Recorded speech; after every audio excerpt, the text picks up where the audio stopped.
and welcome to Tracie Momie Reads. I am back again with another video. And yes, it is a day early that I am posting because I normally post on Wednesdays and today is Tuesday. But the reason is because I have a special presentation today. As you can see by the decor here, it's about a new book that is released today, October 22nd. And it's my latest book, Love You Like I Do. And it is a novella collection that I am so excited for you guys to read. So happy Pub Day to me, first of all. Secondly, the book is in the romance genre. And I know I've talked about on the channel before how that was always my go-to genre. You know, when I was reading books early on, especially in my 20s, I gravitated towards romance and contemporary fiction books, anything that delved into interpersonal relationships, whether it be romantic, family, friendships, things like that. Those are at the core really the type of stories I love to read. And consequently, they're also the stories that I love to write. And this particular book contains 4 novellas, and I've talked about this before as well. Novellas are a little bit shorter than a full-length novel, right? But they're much longer than a short story. So what happens is you get to the action, the resolution, and everything a little bit quicker, than something that's kind of drawn out in a long story. I've also been gravitating towards shorter stories here lately, because you just get to read more as opposed to like a book that has like upwards of 600 or 700 pages. And what I've done here, well, let me take a step back. During the pandemic, I did a lot of writing. I mean, because what else? You're going to read and write. You couldn't go anywhere, right? Or really do anything. And all of the stories that I wrote were like novellas. They were like shorter, stories, not full-length novels. And I always said, I want to, at some point, put all of these together. But the problem was some of my novellas, they were pretty long, They may have been upwards of 40,000 words. And while that may sound like a full-length novel, I assure you it is not. But it would be too long to put into a big collection. So I chose 4 of the novellas that I wrote. And I think this book tops out at 311 pages. But I took 4 of the novellas that I wrote and put them together. They are all standalone stories and all focus on relationships. And I played around with the different like romance tropes. So I'm going to just tell you guys a little bit about the 4 stories that are in here. The first story is called Remember Us, and it follows a couple that is on the brink of divorce. When the story starts off, the wife, she's filing for divorce because she just has had it up to here with her husband. But before she can do that, he is in an accident and he loses his memory. So essentially the story follows the two of them kind of getting to know each other, over the course of a month or, or 2, just getting reconnected with each other, remembering why they fell in love and, whether or not their marriage is actually salvageable, right? And you will have to read their story to find that out because I'm not going to spoil my own book. What sense would that make? The second story in the book is called I Want You. And this deals with best friend's brother type situation. A woman goes to visit her brother. It's like a surprise visit. And she goes to visit him and he's not there. He's gone somewhere else for the weekend, out of town, not knowing that she was coming, obviously. And so his roommate, his best friend is there at the house. And she ends up spending the weekend with the best friend. And there was a little bit of history between the two of them. And so, you're left to wonder, okay, where's this going, right? And I will tell you, out of all 4 stories that are in the book, I Want You is by far the steamiest, okay? I mean, I've written more steamy scenes in that one story, that one short story, than I have in a lot of my books combined. So if you pick up the book, be forewarned, or, informed that that particular story, the spice level is up there. The third story in the book is Only You. And before I talk about that, let me just take a break here and say, when I am like going through ideas for titles of stories, a lot of times I try to tie it back into something in the book, whether it's something that a character said, or something that links to their behavior. And because I was writing all of these novellas like as standalones, it wasn't in my mind that, oh, we need to make sure that all of these titles are totally different and not connected.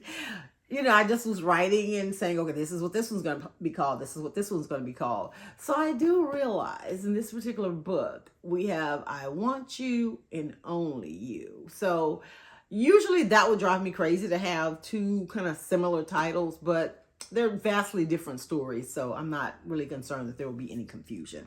But anyway, Only You. Now, Only You actually features characters over the age of 50. They're both like 56 or 55, depending on like the year, right? Because everything in the books are present day. So they are actually business competitors, okay? And what happens is the main male character in the story, his nephew is dating a girl who is the goddaughter of the main female character. And they set them up on a blind date, totally oblivious to the history between these two and the fact that they don't like each other. So this is in the blind date trope and kind of enemies to lovers as well. So you have to read it to see where this goes. That being someone that is, 54, this was the first time that I wrote characters like this as the main characters. And a lot of my books, the parents, make an appearance, and maybe they're over 50 or in their 60s or whatever. But I wanted to focus on these characters just simply to show they're no different than the characters in the other two books when it comes to what they want from relationships and, and love and things like that. They're just older. And I think that there is sometimes a narrative or a stereotype that older people, for whatever reason, that we're not as vibrant, we're not having sex, we're not doing all the things that younger people like, in their 20s and 30s are doing. And we absolutely are, and probably better. Anyway, you'll have to read that story to see if those two end up overcoming, their dislike for each other. And then the last story, which is one of my favorites in the book, it's called Every Other Weekend. And it also features older characters, but these characters, they're in their like late 40s. And you have a divorced woman with a daughter and a widowed man with a daughter.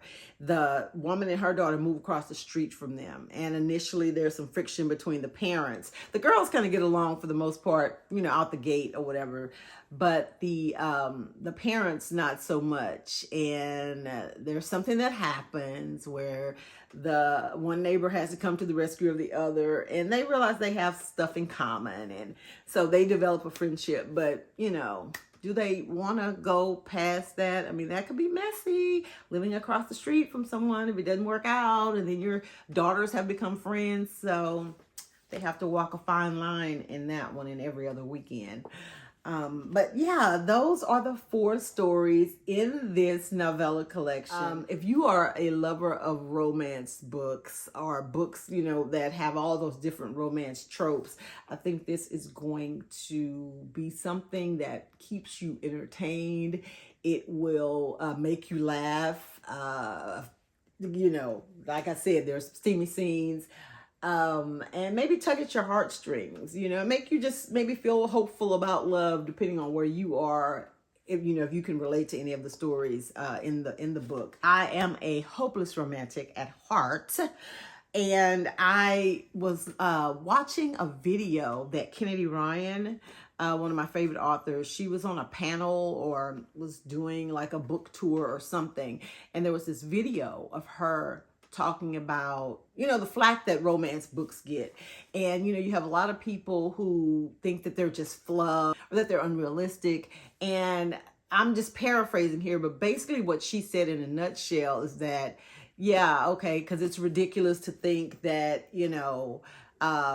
a woman or a man can find someone who loves them unconditionally, who wants to, take care of them, who wants the best for them.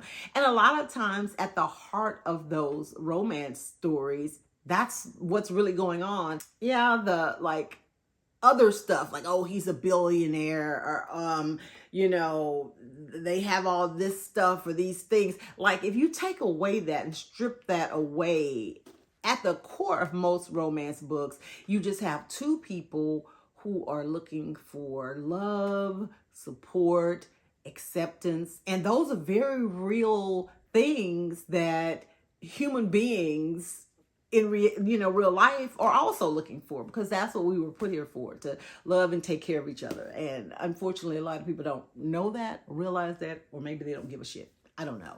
But romance will always have a special place in my heart.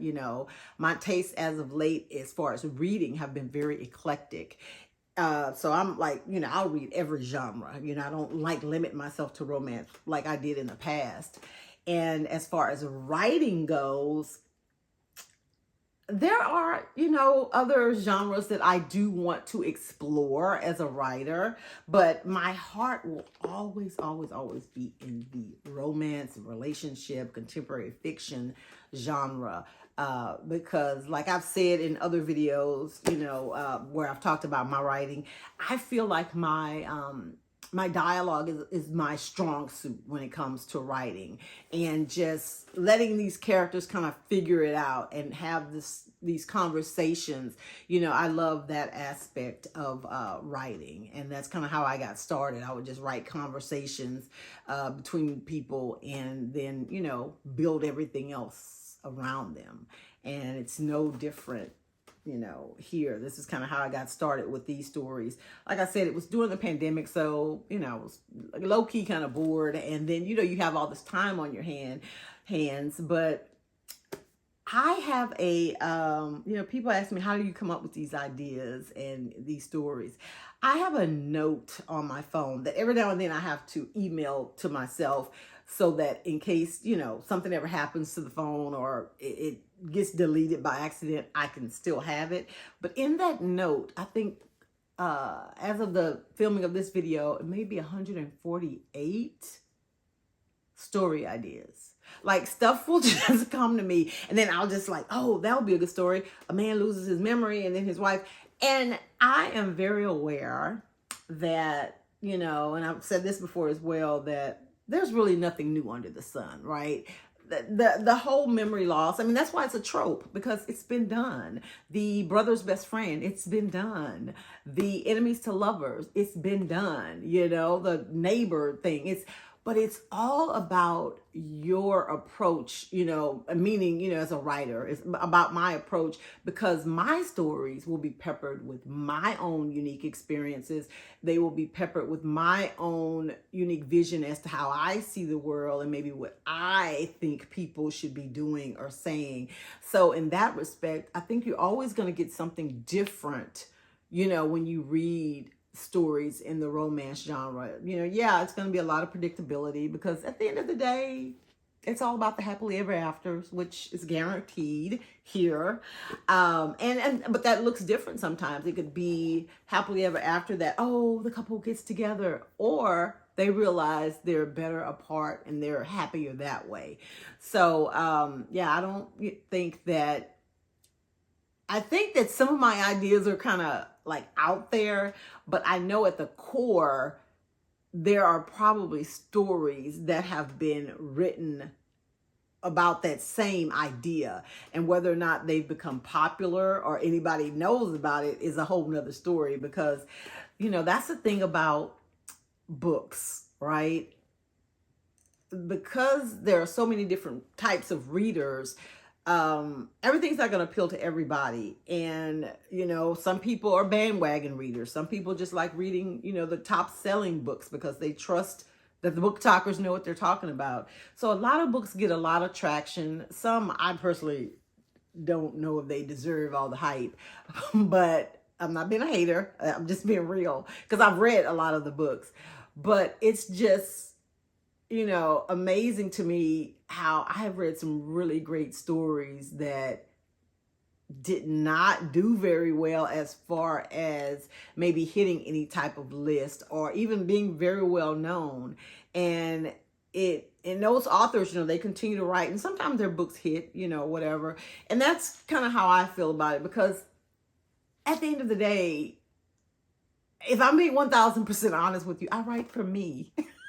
I write for me in that it is a way to express, it is a way to escape, it is a way to share, the people that are interested in reading and that care about it. So I'm not under the delusion that, everybody's going to, number one, like everything that I write. Although I think that you will really enjoy this if you're a romance book lover. And I'm not under the delusion that I'm going to become a millionaire from writing books. It's just something that I truly have a passion for. Now, if somebody wants to make a movie or television series out of something that I've written, who am I, to argue with that? You got to give the people what they want. But in the meantime, go and get my book, Love You Like I Do. It is available today. You can get it at Barnes and Noble. It is available on Amazon. You can get a Kindle version or the, paperback version. Unfortunately, this particular book is not available as an audiobook. I don't know if that's going to be an option. My last book was an audiobook, which I did the narration on, and I don't know, it was a lot of work for very little payoff. And, I am an indie author, so it is, the budget just isn't there to go pay talent, who I know would do an amazing job. So we'll see if I, see how this book is doing, and if I get a lot of requests for doing an audiobook, maybe I'll splurge and, treat you guys. But for now, TracieMomie.com. Grab your copies today. And thank you so, so much to everyone who has already gotten the book and has started reading it. And I'm looking forward to hearing what you guys think. Thanks so much. Bye.